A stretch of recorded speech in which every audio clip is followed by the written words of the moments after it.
Hello বন্ধুরা, সুজাতা রান্নাঘরে আপনাদের সকলকে স্বাগত। বন্ধুরা, আমার আগের একটা পোস্টে আমার একজন নতুন বন্ধু আমাকে কমেন্ট করেছে যে আমাকে ইলেকট্রিক কেটলিতে কিছু একটা রেসিপি করে দেখাতে। তো আমি চেষ্টা করব সেই বন্ধুর জন্য কিছু বানিয়ে দেখাতে। এই রেসিপিটা সকলের জন্যই দেখাবো, কিন্তু বিশেষ করে যারা বাইরে একা একা থাকে, হোস্টেলে বা ট্রেনিংয়ে একা একা থাকে, স্পেশালি তাদের জন্য, বিশেষ করে তাদেরই সুবিধার্থে সম্পূর্ণ রেসিপিটাই কেটলিতে করেই দেখাবো। এই হচ্ছে আমার কেটলি। আজকে সম্পূর্ণ রান্নাটা আমি এই কেটলির মধ্যেই করব।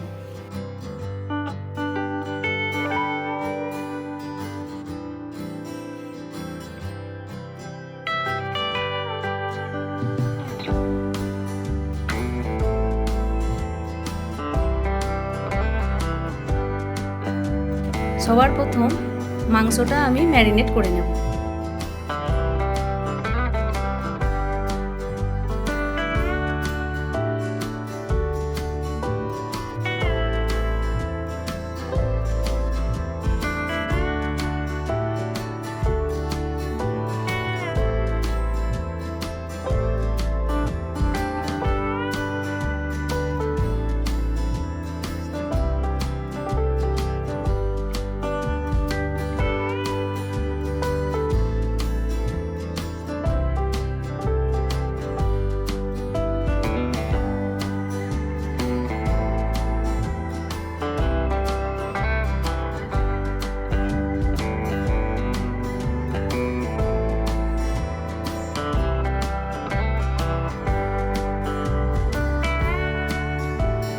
আপনারা দেখতেই পেলেন আমি এখানে যে সমস্ত উপকরণ ব্যবহার করেছি সবগুলো কিন্তু অতি সাধারণ। আপনারা যদি চান আদা রসুনের পেস্ট বাজারে কিনতে পাওয়া যায়, সেই জন্য আপনারা কিনে নিয়ে আসতে পারেন। আমি এটা বেটে ব্যবহার করেছি।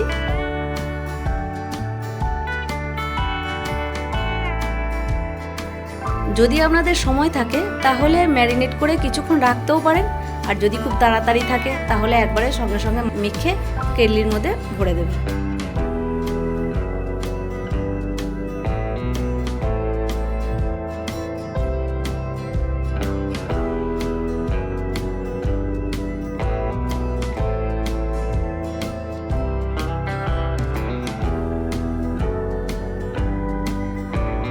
যে বাটিতে ম্যারিনেট করেছিলাম ওই বাটিটা ধুয়ে একটু জলও দিয়ে দেব।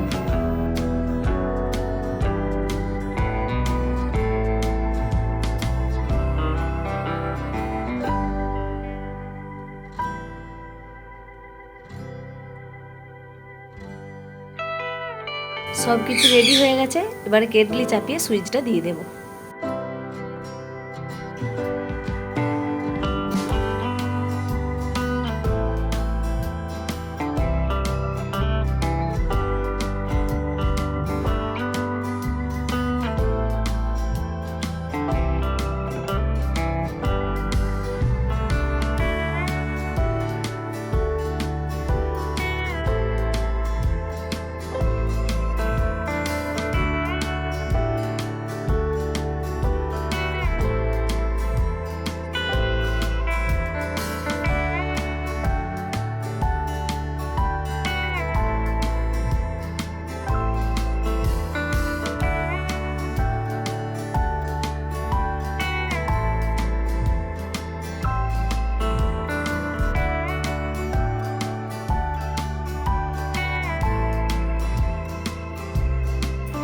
মাংসটা যতবারই নাড়াচাড়া করব তখনই কারেন্টের সুইচটা কিন্তু অফ করে করতে হবে, তা নাহলে শর্ট লেগে যাওয়ার ভয় আছে।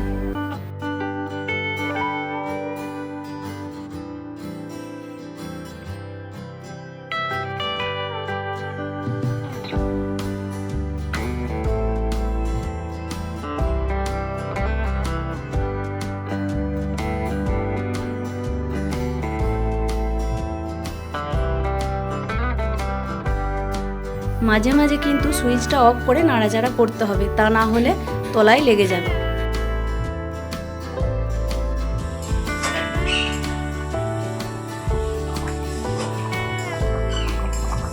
একবার দেখতে হবে কেমন ফুটছে।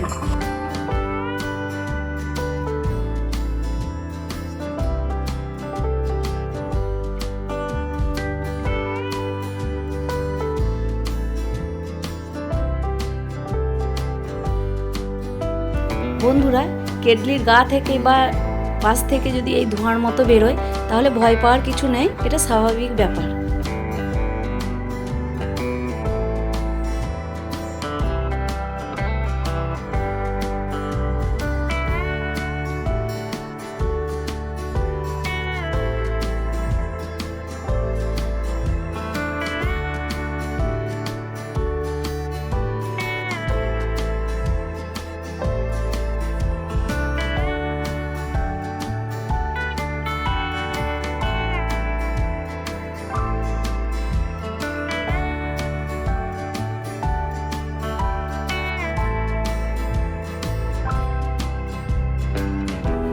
আমি এক পিস মাংস তুলে চেক করে দেখে নিলাম যে সেদ্ধ ঠিকঠাক হয়েছে কিনা।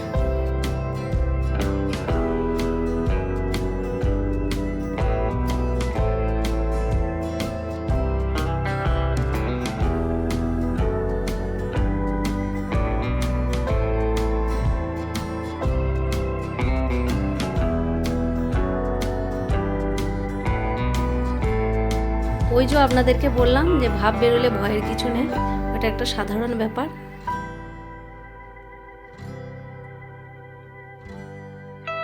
মাংসটা হয়ে গেলে সবশেষে দিয়ে দেব ধনেপাতা কুচি আর সামান্য একটু গরম মশলা। ধনেপাতাটা কিন্তু পুরোটাই অপশনাল, আমার বাড়িতে ছিল তাই দিয়েছি। যদি আপনাদের থাকে তাহলে দেবেন, না হলে কোনো ব্যাপারই নেই।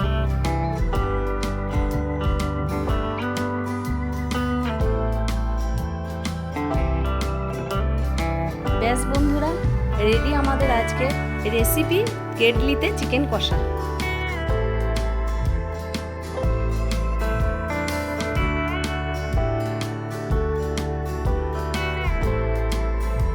বন্ধুরা, আমরা সবসময় ভাবি যে কড়াই খুন্তি ছাড়া রান্না হয় না, বিশেষ করে মাংসটা তো না কষে রান্না করাই যায় না। কিন্তু কেটলিতেও যে না কষে এত সুন্দর মাংস রান্না করা যায়, না করলে আপনারা কিন্তু বিশ্বাস করতে পারবেন না। মাংস এবং আলু দুটোই খুব সুন্দর সেদ্ধ হয়েছে, মাংসটা খেতেও হয়েছে দুর্দান্ত।